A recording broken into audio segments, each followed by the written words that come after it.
बॉलीवुड अभिनेता सैफ अली खान पर हमला हुए अभी 48 घंटे से ज्यादा का वक्त बीत चुका है, लेकिन अब तक हमलावर नहीं पकड़ा गया है। पुलिस के हाथ अभी भी खाली हैं। नमस्कार, आप देख रहे हैं कोणार्क टाइम्स और मैं हूं आपके साथ नंदिनी भारद्वाज। तो आखिर करीना कपूर खान, जो कि सैफ अली खान की पत्नी है, उन्होंने चौंकाने वाला बड़ा खुलासा किया है और ये खुलासा बता रहा है कि उस वक्त उनके घर का मंजर कैसा था जब सैफ अली खान पर हमला हुआ। करीना कपूर खान ने यह भी बताया कि हमलावर का अंदाज उस वक्त कैसा था जिस वक्त उन्होंने सैफ अली खान पर हमला बोला। मुंबई पुलिस और क्राइम ब्रांच के बड़े बड़े अधिकारी सैफ अली खान के हमलावर को खोजने में अभी तक जुटे हुए हैं, लेकिन हमलावर पुलिस और क्राइम ब्रांच की करीब 35 टीमों को पिछले 52 घंटों से गच्चा दे रहा है। मुंबई पुलिस अभी भी हमलावर की तलाश कर रही है। अब तक 40 से 50 लोगों के बयान दर्ज कर चुकी है। पुलिस सबसे पहले घटना की रात घर में मौजूद नैनी का भी बयान दर्ज कर चुकी है और अब पुलिस थाने में आकर खुद करीना कपूर खान ने भी अपना बयान दर्ज करा दिया है। करीना ने बताया कि सैफ अली खान पर जिस वक्त हमला हुआ उस वक्त उनके घर का मंजर कैसा था।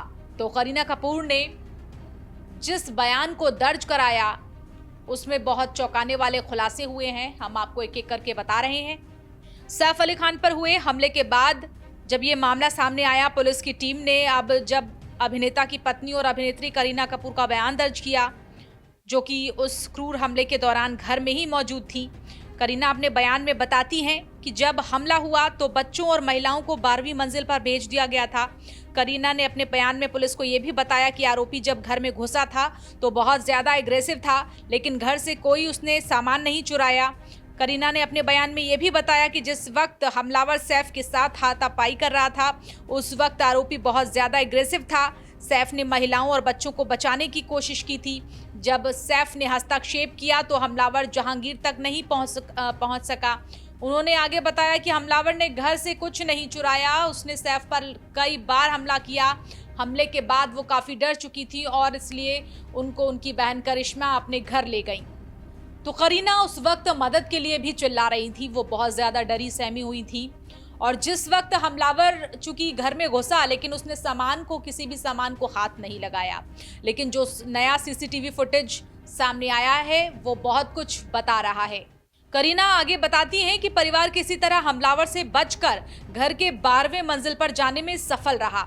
घर में ज्वेलरी सामने ही रखी हुई थी, लेकिन हमलावर ने उसे हाथ तक नहीं लगाया, बिना कुछ चुराए ही वहां से फरार हो गया। करीना ये भी बता रही हैं कि चोर को घर में घुसता देख हाउसकीपर चिल्लाने लगी। इसके बाद सैफ और करीना उसके कमरे की तरफ भागे। करीना चिंतित थी क्योंकि ये वही कमरा था जहां बच्चा सो रहा था। जब चोर घर में घुसा तो उसने कोई कीमती सामान ज्वेलरी नहीं चुराई। आरोपी ने केयरटेकर लीमा को घर में चाकू दिखाया, धमकाया और 1 करोड़ की मांग की। घर में चाकू लिए एक अनजान व्यक्ति को देखकर करीना डर गई। इससे पहले सैफ करीना के बच्चों तैमूर और जेह को लेकर नैनी ने बताया था कि आखिर हमले वाले दिन हुआ क्या था। नैनी बताती हैं कि जब रात 2 बजे एक अजीब सी आवाज़ होती है तो वो जगी और फिर आवाज़ सुनकर जागी। बाथरूम की उस वक्त लाइट जल रही थी। जब वो ये देखने गई तो एक व्यक्ति घर से बाहर निकला, वो जे के पास जा रहा था। ये देखकर मैं जल्दी से उठकर बच्चे के पास गई तो उसने उंगली के इशारे से कहा कि कोई आवाज़ नहीं। मैंने उसे रोकने की कोशिश की तो उसने मुझ पर हमला किया और 1 करोड़ रुपए की मांग की। शोर सुनकर सैफ करीना दौड़े, लेकिन आरोपी ने सैफ पर भी हमला बोल दिया और इस घटना में सैफ को कई गंभीर चोटें आई हैं।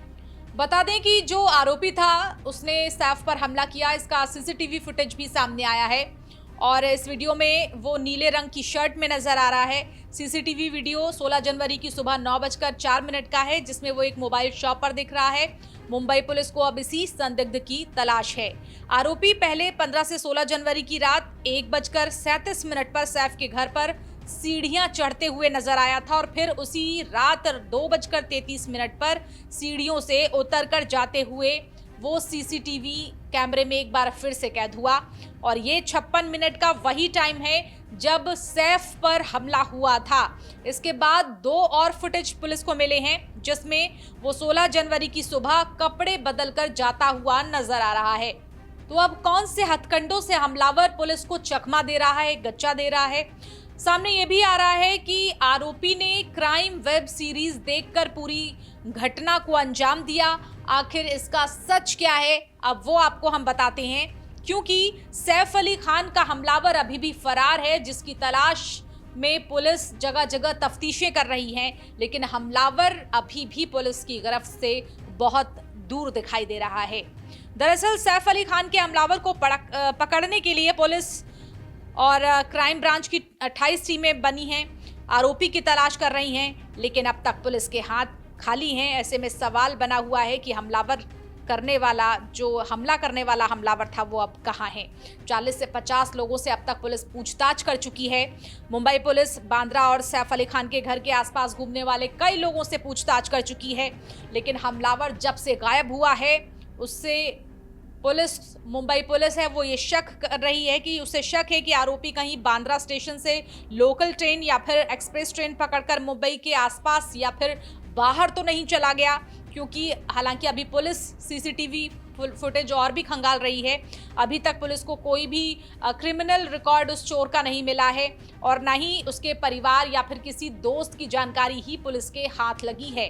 तो पुलिस को आरोपी लगातार बार बार एक तरीके से कहा जाए कि तो गुमराह कर रहा है, और ऐसे ही में पुलिस को शक है कि कहीं पुलिस को चकमा देकर ये आरोपी इधर उधर कहीं बाहर मुंबई से तो नहीं फरार हो गया, या फिर ऐसा तो नहीं है कि कहीं कोई क्राइम वेब सीरीज देखकर उसने पूरे क्राइम सीन को अंजाम दिया। आपको क्या लगता है इस पूरे सिलसिले को सुनकर और पूरी बातों को सुनकर आपको क्या लगता है सैफ अली खान पर जिस आरोपी ने हमला किया? क्या उसी ने कोई संगीन ऐसी फिल्म देखी, क्या कोई क्राइम वेब सीरीज देखी जिसके आधार पर उसने ये पूरे कांड को अंजाम दिया? कमेंट के जरिए हमें जरूर बताइएगा। फिलहाल मेरे साथ इतना ही। नमस्कार।